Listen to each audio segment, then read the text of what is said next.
Raneen, how are you doing today? I'm good. How are you? Great. Can you let us know what is your major and what year are you? Yeah, so I'm a double major in history and political science. I'm pre-law, so I'm heading to law school next year. I am actually a third year senior, so I'm 20 years old and I'll be graduating in 2 months. Wow. All right. Fast track through SFSU, huh? Yes. Um, how many semesters have you been teaching for EXCO? I have been teaching 2 semesters, so I taught spring 2020 and now fall 2020. And what do you teach? I teach basics of the United States Constitution. So it's a very basic class where I teach the actual Constitution along with things off of that, like Supreme Court cases, landmark rulings, and the law. So things that come across with the United States Constitution spectrum. Amazing. And we talked a little bit earlier about how you're kind of meeting the current social moment with this class, going a little bit beyond the basics, maybe. Yes. We'll talk about that a little bit more in a minute. What was your original motivation to teach? So I saw that I was graduating soon and I was heading to law school, and I felt like I hadn't actually received a class that taught me the United States Constitution, a thing that I think that every single person should know at least a little bit about. And every single time I asked my friends, my parents, anyone if they knew any amendments or anything about their rights, they had no idea. So that was my original motivation, along with educating people on social justice and making sure that people knew all of their rights and what they could hold and what they could sue for and different privileges that they hold as an American. Hmm, amazing. Will you teach again? Unfortunately, no, because I do graduate in 2 months, but hopefully I will pass on that torch to one of my students. Yeah. Perfect. Um, how would you describe yourself as a learner, and how does that help kind of inform how you recognize learners in your own classroom?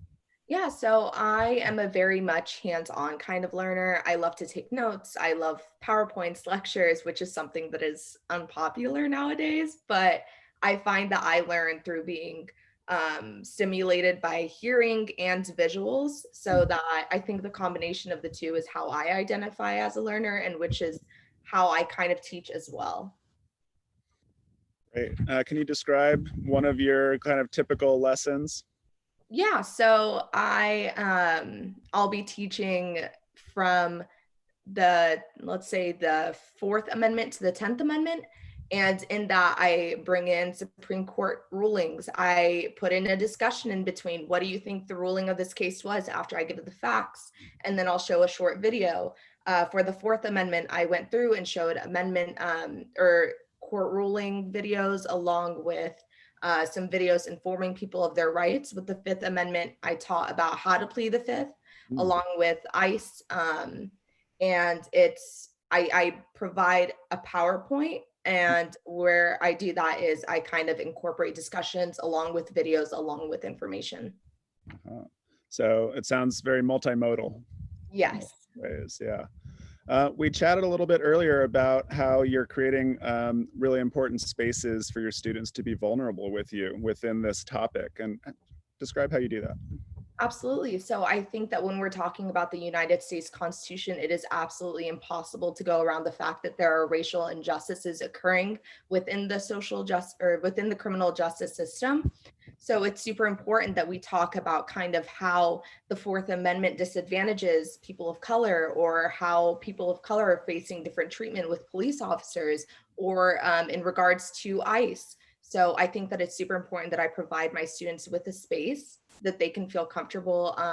I brought up Breonna Taylor's case. I brought up George Floyd's case. I brought up what to do if ICE shows up at your door. Mm, And those students, seeing that I kind of have some information about the topic, they can get vulnerable with me, especially in their weekly reflections. mm. That's great, and especially when, like you pointed out, they may not have this class to go to or those other spaces in their classes to really Absolutely. share. Absolutely. Wonderful. Yeah, that's amazing. So besides things like that, what else has been exciting about teaching or surprising about teaching? Just the feedback that I have gotten back. I had students from last semester. I had 4 amazing students, and since then, I have still been in contact with all 4 of them somehow, some way. And every single time I bring up the class that I taught, they give me completely positive feedback. They learned something. They're passionate about something now. And I think that is more reassuring than anything can be, just knowing that you're teaching and that is making an impact in someone else's life. Yeah, that's great. Really making connections and Yeah, uh, creating relationships. That is what teaching is all about, for sure. So you had 4 students last semester. How many students this semester? 11. Okay. So your class is getting more popular. The word is spreading. Yes. You Yeah. should definitely find that, next person to pass the torch to. Yeah. I'm Yeah. trying. Yeah. So what has been your greatest challenge? Oh, I think it just has to be the Zoom universe. Uh, I am a very much in person kind of teacher. I would show up in a suit. I would show up with my PowerPoint ready. I would show up with scripts, everything that I could for in person teaching, which I unfortunately only got to do for about 2 months. So I think just kind of navigating Zoom and kind of the way I could mold that to work for my class, along with a bunch of technical difficulties that have came with the Zoom. But I think that's quite an issue amongst all teachers in the entire world right now. So it's not just a me issue. That is definitely true. Yep. So a lot of trial and error, and yeah, Yes. yeah. I think that's you're definitely joining the rest of the teaching world with that, like you said. Um, what is the major project that your students do every semester? They have 2 major papers where they get to reflect on what they had learned Mhm. and why it's important for their life. Uh-huh. So the midterm isn't just read this book and give me a book report, or what did you learn in class this day, but it's kind of look back, what did you learn, how does it apply to your life, why Mhm. is it important for you to know. And I kind of want those papers to be more of a personal account of what they have learned rather than just reciting something and forgetting about it. And it's super short. It's 4 pages double spaced, so it's about 2 pages single spaced, so those students aren't as stressed out as for doing it. Rather, they're kind of spewing out their ideas and what they have learned and what they're passionate about now, which I've already been seeing in weekly reflections that I have. Yeah, that's great. And especially when throughout the semester you're opening the space for them to make those personal connections, and then midterm and at the end they get a chance to write about it. Yeah, that sounds perfect. Well, we talked a little bit about it, but when you think about the larger impacts that your course might be making, not only in your students' lives, but what kind of larger impacts do you think your course might be making at SS State or in the larger society? I think that in essence, it is super important to know what your rights are and know what the book of the land is. And I hope that inspires or someone at San Francisco State or someone sees it and they think, oh, this is missing from the curriculum. Hmm. It's something that's so important that students need to incorporate in their everyday life, not to mention history students, pre-law students, political science students are not receiving that actual, here is the book and learn about it. And these are things that are relating to that. And that is how it's relating to your life. For example, I have a student whose father is currently going through an ICE issue through the court, and she learned what pleading the fifth means in class, and she knew that her father pleaded the fifth, and she genuinely had no idea. And now, since I told her what it is and I provided her with some Supreme Court rulings, she's able to kind of research it and figure out what is this as I kind of teach her. And I'm back and forth emailing her, trying to provide her with some examples, some information that can help supplement her in kind of this crazy process that she's going through. Wow. Yeah, that's real power. That's real power in her life and her Yeah. family's life.